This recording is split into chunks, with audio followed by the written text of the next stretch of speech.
ሰላም ሰላም ውድና የተከበራችሁ የራማይቱ ተከታታዮች እንደምን አላችሁ? ነው ያለው አልሐምዱሊላህ። ሐረግ ድራማ ክፍል 74 ተለቋል። አንድ ቀን ይሆናል ኦልሞስት። እኔም ሀሳብ አስተያየቴን ወደ እናንተ ይዤ ብቅ ብያለሁ። ላይክ፣ ሼር፣ ሰብስክራይብ፣ ኮሜንት እያደረጋችሁ አበረታቱኝ። እንግዲህ ሐረግ ድራማ ላይ እንዳያችሁት ያፌትና ኤፍራታ ሊጋቡ ነበር። ሰርጉ ላይ የተፈጠረው ነገር ሁላችሁም አይታችኋል። በዛ ኬስ ሰርጉ ተፋርሶ ነበር። ቢሆንም ግን ከዛ ቀደም ብለው ተጋብተዋል። ያው ያፌት ከእንቅልፉ ሲነሳ ኤፍራታን ለማስረዳት ሞክራ ነበር እንዳያችሁት። እሱ ግን ብዙም ደስተኛ አላረገውም ነበር። ቢሆንም ወንድ ልክ እንደወጣ እሷ ተነስታ ወደ ቤቷ ነበር ሄደችው። ሁሉም በተሰበሰቡበት አገኘች። ቤት ገባች። ልክ ሲያዋት በጣም ሰርፕራይዝ ነበር የሆኑት። ጽዮንም በጣም ነበር ደስ ያላት ስታያት። ምክንያቱም ፈልጌሽ ነበር፣ ባትመጪ እንኳን አንቺ ወዳለሽበት ልመጣ ነበር ስትላት፣ ለምን ስትላት አይ በቃ ጅስም ብዬ ነው ብላለቻት። ምክንያቱም ማስታወሷን እዛ ፊት ለፊት ማንም እንዳያውቅ አልፈለገችም። ጽዮን እንግዲህ ናታን ምን ልታረጊ መጣሽ ምናምን ሲላት፣ ልብሴን ልወስድ ነው ባሌ ቤት ልሄድ ነው ስትለው አናዳው ነበር። ተበሳጭ እንዳያችሁት አንዳንድ ነገር እያላት ነበር። እሷም ተነስታ ለኔ አልታገርክልኝም አልሞትክልኝም ምናምን አይነት ነበር። በዙ መካከል ትታው እንግዲህ ወደ ክላሷ ገብታ እቃዋን ለማዘጋጀት ነበር። ልክ ጽዮን ተከትላት ነበር የሄደችው። ጽዮን ስትሄድ እንግዲህ እቀፊኝና እስከሚበቃሽ ድረስ አልቅሰሽ ይውጣልሽ ነበር ያለቻት። በዚህ መካከል ኤፍራታ ሰርፕራይዝ ነበር የሆነችው። ምን ተፈጠረ ብላ እኔ ጽዮን ማስታወሷን ስታቅ በጣም ነበር ደስ ያላትኝ።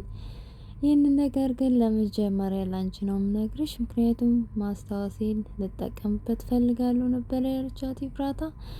ያው እያወሩ ባለ ሰዓት በመካከል ናታን እንግዲህ ተበሳጭቶ ስለነበረ እጁን እንግዲህ ግድግዳ ላይ ሲመታ ነበር። ቤዛ ነበረች አስቆመችው እንዳያችሁት።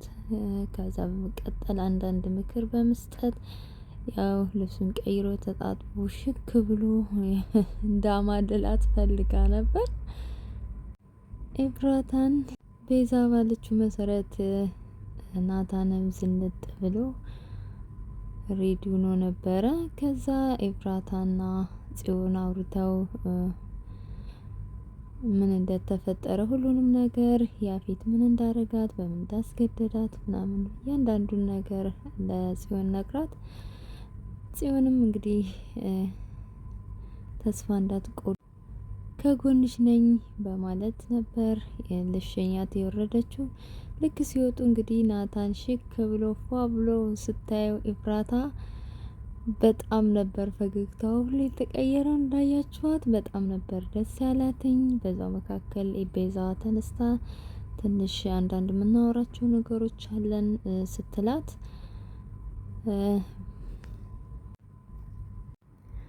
ያው ስታየው እንግዲህ አንዳንድ ወሬ ሲያወሩ ናታን ጋር ቀረብ ስትል እጁ መድማቱን ስታይ የኔ ናታን ብላ ሩጣ አጠገቡ መሄድ አልኮል ምናምን ፈልጋ ልታክመው ፈልጋ ነበር። እሱ ግን በጣም በሚያመሰጭ መልስ ነበር እየመለሰላት ያለው። ለዛም ተናዳ እንግዲህ እንዳያችኋት ሁሉም ተናደዋል። ቤዛም ጽዮንም ተነስታ ወጣች። ከወጣች በኋላ እንግዲህ ናታን ልክ ነው እኔ ባለውበት ሁሌ ደስታ የለም ስትል ጽዮንም ለማጽናናት ሞክራለች እንዳያችኋት። ከዛ በመቀጠል የረሳሁት ነገር አለ። እንግዲህ ወይዘሪት ሎሊት ያፌት ጋር በመደወል እዛ ቤት እንደመጣች ተናግራ ነበረ።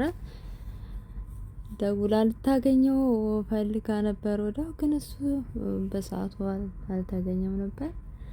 ደውላ ሁሉንም ነገር ስትነግረው በጣም ነበር የተበሳጨው እንዳያችሁት።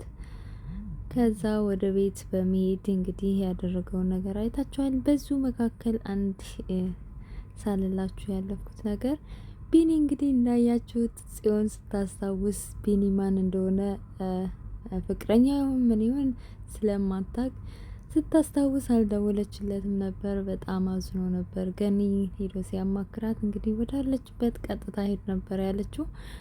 እንዳያችሁት በጣም ከፍቶታል።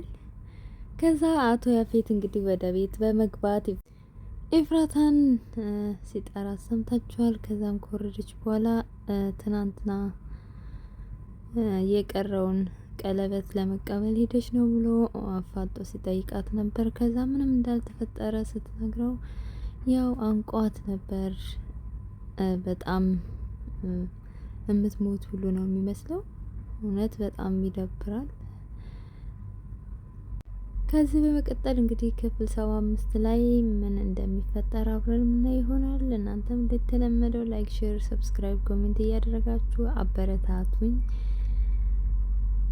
የጽዮንና የቢኒስ ሁኔታ ምን ሊሆን ይችላል በሚቀጥለው ፓርት እንግዲህ እሱንም የምናይ ይሆናል። እስከዛ ሁላችሁም በያላችሁበት ሰላም ቆዩልኝ። ድጋሚ እስከምንገናኝ ድረስ